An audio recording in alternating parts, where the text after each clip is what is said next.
So what makes the healthcare industry so ready and interested in automation? I recently had a chance to sit down with Dr. Yan Chow, Automation Anywhere's global head of healthcare, and I asked him the same question.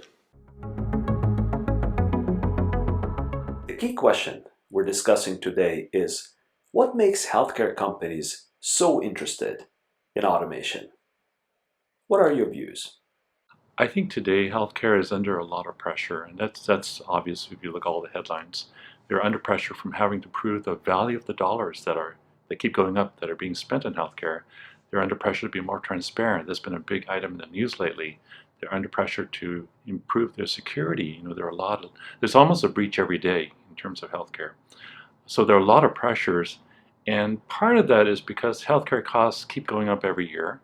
Partly due to technology, partly due to human resources, but that's not sustainable for most countries, including us.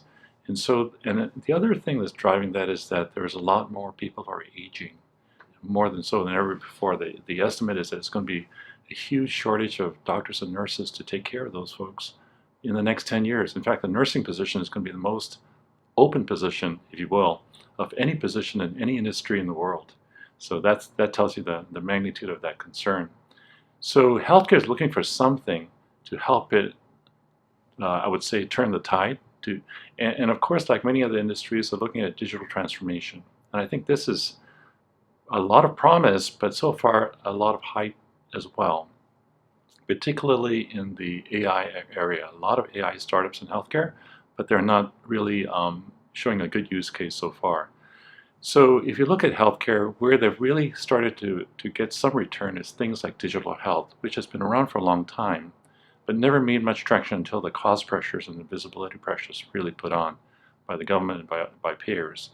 Telemedicine is another area that's very slow to adopt, but is now coming along. There are other areas like that.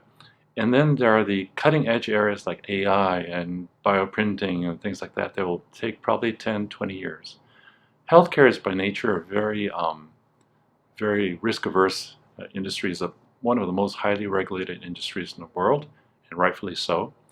So things don't change very fast. The technology changes, and then everybody has to be pulled along. That the legal, the regulatory, the compliance folks, the safety folks, the quality folks, all those people have to come along. And it takes a lot of while for that human discussion to take place before people agree this is safe, this is useful.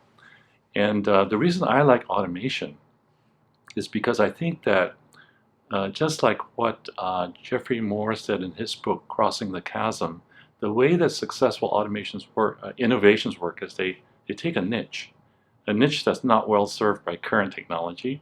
They innovate and they prove success. That niche does not have to be top of the line. It doesn't have to be glitzy or whatever. It just works. And then from then on, that innovation spreads.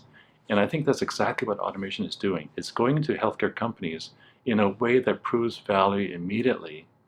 And once you have it in, then you start bringing things like AI and NLP and things like that. And so you start to go, well, there's a lot more stuff you could do. But you can't go straight to the clinical. You can't go straight to the high-risk processes without proving the value.